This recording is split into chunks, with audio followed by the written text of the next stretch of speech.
La matinale RCF, le grand invité. 8h10, c'est l'heure de notre grand invité sur RCF. Bonjour Paul Melun. Bonjour. Victor Hugo qui bataille contre la misère, Zola qui raconte le quotidien des familles de mineurs, puis plus tard Jean Ferrat et bien sûr François Mitterrand qui a donné espoir à une génération entière. Et aujourd'hui, qu'est devenue la gauche en France ? Paul Melun, vous avez adhéré au Parti Socialiste, vous avez eu des responsabilités au sein de l'UNEF, un syndicat étudiant. La gauche de votre enfance, c'est la gauche populaire qui défend les classes laborieuses. Pourtant, pour vous, cette gauche-là a disparu. C'est ce que vous racontez dans votre dernier livre, Libérer la gauche, les confessions d'un enfant du peuple, c'est aux éditions du Cerf. Vous dites qu'il faut libérer la gauche, c'est donc qu'elle s'est emprisonnée ?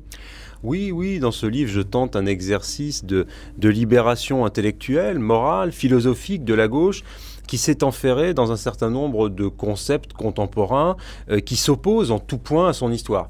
Donc dans ce livre, j'essaie de faire en fait une généalogie, une histoire de la gauche. Je pars effectivement, vous citiez Hugo, Zola. Alors quand on pense aux nouveaux leaders politiques et intellectuels de la gauche aujourd'hui, ça fait pas le figure face à Hugo ou à Zola.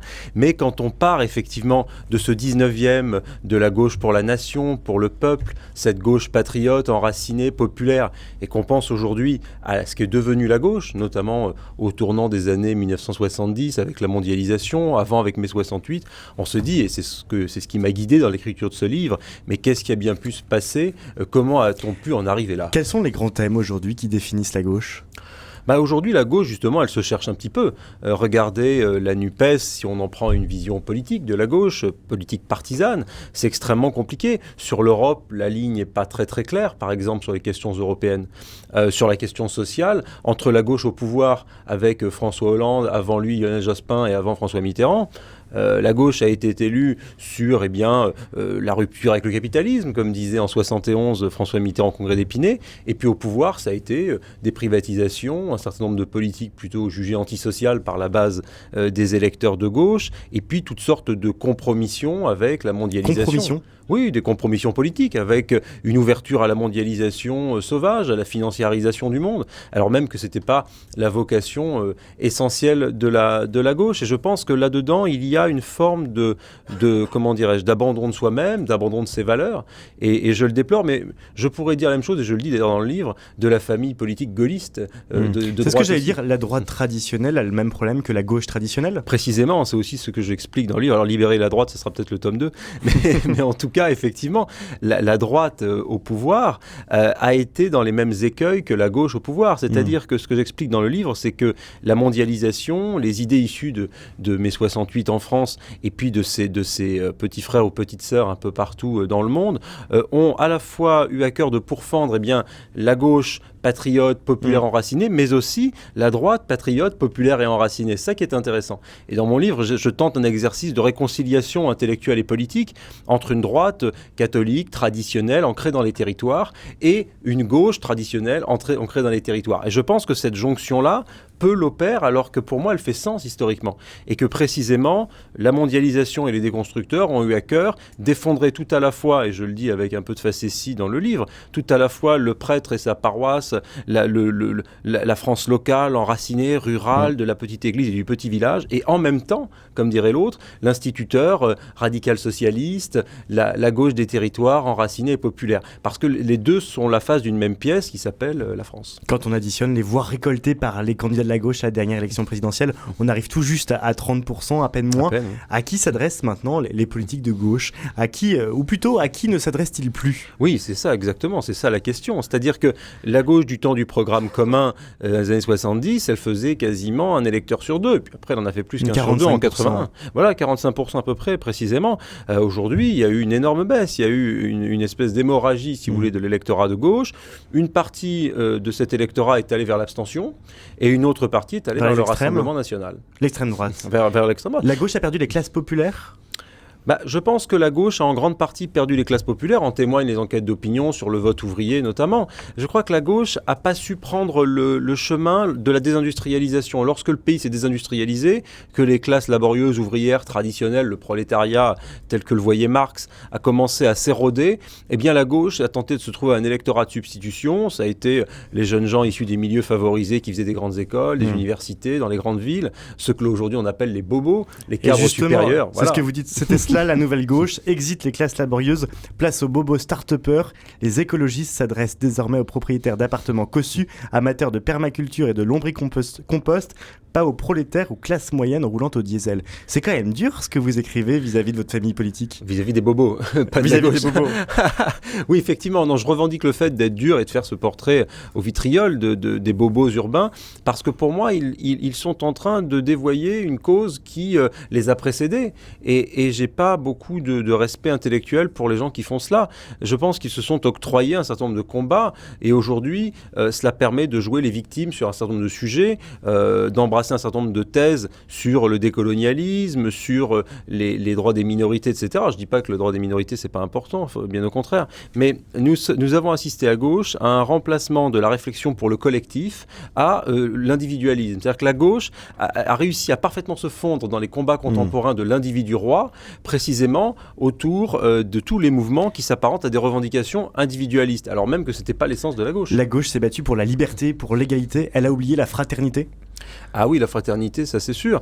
Alors on pourrait dire la même chose de la droite quand elle a été au pouvoir, de la droite libérale, qui effectivement a consacré l'individu roi. Je pense, et je dis dans ce livre, que le point commun finalement entre le gaullisme social de droite et le gaullisme de gauche, ou en tout cas la gauche populaire, c'était de penser plus grand que soi. C'est-à-dire de se dire, mais finalement, je ne suis pas qu'un individu, je ne suis pas qu'un homo economicus, comme disent les théoriciens de l'économie contemporaine et les exégètes d'Adam Smith. Je suis au-dessus de ça. Je vais me soucier de plus grand, je vais me soucier de mon pays, de ma patrie. Je vais me soucier de spiritualité. Je vais me soucier d'un collectif qui va aller pour promouvoir des idées plus grandes que moi. C'est la grande lutte prolétaire. Et en fait, tout cela concourait à penser le monde et la France, et à pas seulement penser midi à sa porte, à son chez-soi, à ses intérêts personnels, économiques ou financiers. Et je pense qu'on a rompu avec ça, et je le déplore. Vous parliez de cette image d'Épinal, de l'instituteur radical socialiste face au curé dans son église. Est-ce qu'il y a aussi la disparition d'un catholicisme chrétien, d'un catholicisme social, d'un social-catholicisme qui a pu disparaître et aussi contribuer à un manque peut-être d'idées qui ont infusé dans la gauche ? Oui, tout à fait. Je crois qu'il y avait un lien entre... Enfin, c'était les fameux cathos de gauche, comme on dit aujourd'hui. Il y en avait beaucoup, il y en a encore. Mais la gauche, par une forme, là aussi, de détestation de sa propre histoire, de son propre passé, a rompu aussi avec cet électorat-là.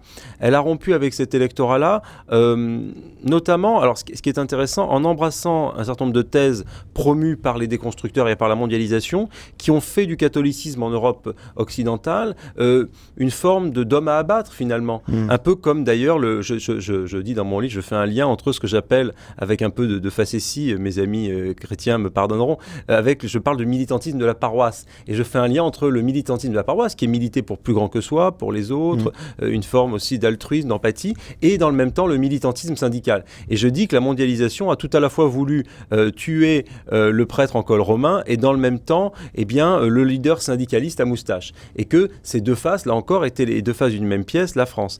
Et c'est vrai que je le déplore, et je considère que les catholiques de gauche ont été sacrifiés sur l'autel de ce que la gauche a voulu devenir aujourd'hui, c'est-à-dire déraciné, post-national, post-spirituel. Une partie de la gauche fait aujourd'hui du pied à l'islam, à d'autres religions. Ben oui, précisément, notamment Jean-Luc Mélenchon. Et là, c'est le grand reproche que je lui fais, c'est que finalement, en consacrant quelque part l'islam politique comme la religion des opprimés, etc., en essayant de jouer les Zola de Bartaba aujourd'hui, en disant, ben voilà, nous allons nous soucier de ce nouveau prolétariat sur la base de sa religion, ça n'a aucun sens. Qu'ils veulent effectivement parler du prolétariat des quartiers populaires, des Français issus de l'immigration, mais bien sûr, ils ont parfaitement raison. Et il faut aller chercher notamment ces jeunes gens issus de l'immigration qui ne se sentiraient pas français, en leur disant, mais venez avec nous, vous êtes français, souciez-vous de votre patrie, vous êtes les bienvenus, vous êtes avec nous, assimilez-vous à ce grand commun qu'est la France. Au lieu d'avoir ce dessin positif, on part dans la police tue et autres fadaises. C'est dommage, parce que c'est pas comme ça qu'on fait société et qu'on rassemble les Français. Nous sommes avec Paul Melun, essayiste, pour évoquer la gauche dans notre pays. Parlons justement de cette incarnation de la gauche. On parlait de Jean-Luc Mélenchon. Aujourd'hui, les grands visages de la gauche, c'est Jean-Luc Mélenchon, Sandrine Rousseau. Il y a aussi Fabien Roussel, qui doit sa popularité à justement son opposition. Parfois, on l'accuse presque d'être de droite parce qu'il aime manger de la viande. Est-ce qu'aujourd'hui, il y a encore des gens qui incarnent la la gauche, qui sont-ils ? Alors moi, je me garde bien dans ce livre de donner des consignes de vote, évidemment. Je donne des consignes de vote intellectuelles, en tout cas. Mais il est vrai que j'ai eu des sympathies, que j'ai toujours d'ailleurs, pour quelqu'un comme Fabien Roussel. Fabien Roussel, il incarne précisément, et le PCF en partie, cette gauche enracinée des territoires qui d'ailleurs est élue dans des départements plutôt ruraux. C'est le cas de Fabien Roussel, c'est le cas d'André Chassaigne aussi au Parti communiste. Ils sont quelques-uns comme ça. Là où, comme de par hasard, la plupart des députés de la France Insoumise ou Europe Écologie Les Verts, à l'exception de François Ruffin par exemple. C'est ce que j'allais dire, François Ruffin, il parle au territoire. C'est pour ça qu'il a ma sympathie aussi d'ailleurs. Mais d'ailleurs, François Ruffin, lorsqu'il a fait des sorties d'un certain nombre de quotidiens nationaux pour dire non, la gauche fait fausse route, il faut reparler à la diagonale du vide, il faut reparler aux Français des territoires perdus de la République, des oubliés, etc. On lui est tombé à bras raccourcis dessus en lui disant non, ne versez pas vous aussi, François, dans le populisme, etc.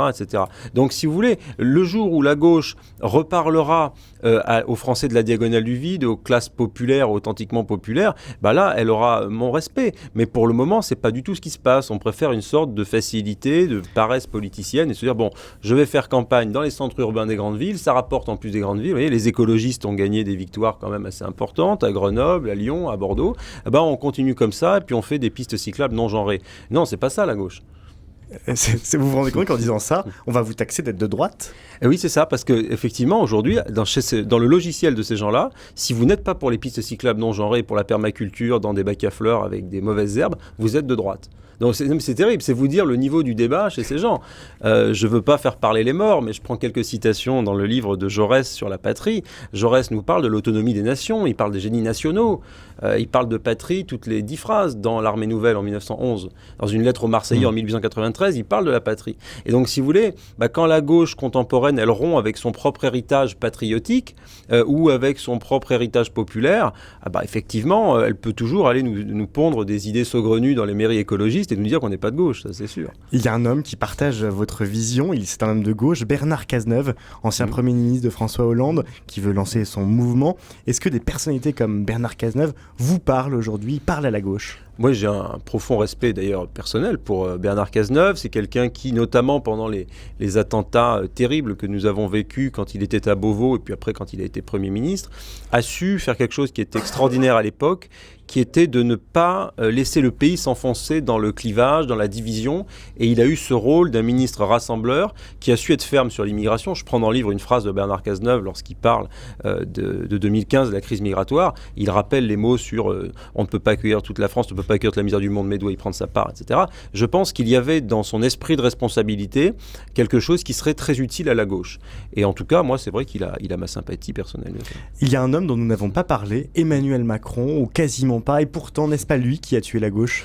Emmanuel Macron, en tout cas, il a récupéré, vous savez, c'est un peu comme, et d'ailleurs il est assez fort là-dedans, c'est un peu comme les dépeçages d'entreprises. Lorsque vous avez des morceaux d'entreprise, il y a toujours quelqu'un qui vient à un fonds de pension pour récupérer ce qui reste. Et c'est déjà quand les entreprises ne vont pas très bien. Et ça c'est sûr, c'était le cas du Parti Socialiste. La maison socialiste n'allait plus très bien en 2017, François Hollande ne peut pas se représenter, et Emmanuel Macron rafle la mise et vient prendre les derniers socialistes, sociodémocrates, disons, qui ne se reconnaissent pas dans la campagne de Benoît Hamon. À l'époque c'était Benoît Hamon, et puis après dans Olivier Faure, dans la NUPES. Donc il a récupéré toute une partie du camp social-démocrate progressiste, Emmanuel Macron, non sans un certain talent, il faut l'admettre, mais je pense que la gauche, en allant chez Emmanuel Macron, s'est livrée dans la gueule du loup, parce que Emmanuel Macron n'est pas de gauche, en tout cas il n'est pas de gauche, puis surtout il n'est pas d'une gauche populaire, patriote ou enracinée. Il n'est pas de droite non plus, ceci dit, c'est un mondialiste, et en cela, je trouve que c'est un déraciné des idées. D'ailleurs, déraciné des idées ? Oui, j'ai du mal, si vous voulez, à vous définir les contours de l'idéologie macronienne, si ce n'est peut-être de livrer la souveraineté de la France à l'Union européenne. Mais hormis cela, j'ai beaucoup de mal à vous dire quelle est la philosophie macroniste en matière de culture, en matière d'éducation. En matière d'éducation, quand vous passez de Blanquer à Pap Ndiaye, pardonnez-moi, mais j'ai du mal à voir la ligne claire en matière de politique éducative. Vous passez d'un ministre qui est soucieux de la laïcité, qui nous dit qu'on va augmenter le niveau, puis on se retrouve avec M. Ndiaye, qui est un chantre du wokisme. Quelques mois plus tard, on se dit, mais attendez, où est la boussole d'Emmanuel Macron ? Et c'est pareil sur beaucoup de sujets, lorsqu'il nous dit, je vais faire une politique économique libérale, et puis qu'après, il fait de la relance keynésienne pendant le Covid, puis qu'après, il refait un tour de vis austéritaire après le Covid, en disant, maintenant, ça suffit, le quoi qu'il en coûte, on va passer à la réforme des retraites. Donc, vous voyez, là, c'est une colonne vertébrale en scolie. scoliose, le macronisme. Hein. Merci beaucoup, Paul Melun. Libérer la gauche, c'est le nom de votre Merci. livre. Les punchlines que vous dites à l'oral sont aussi dans le livre. C'est aux éditions du Cercle qu'on peut le lire. Merci d'avoir accepté de m'avoir reçu. ce matin notre invitation.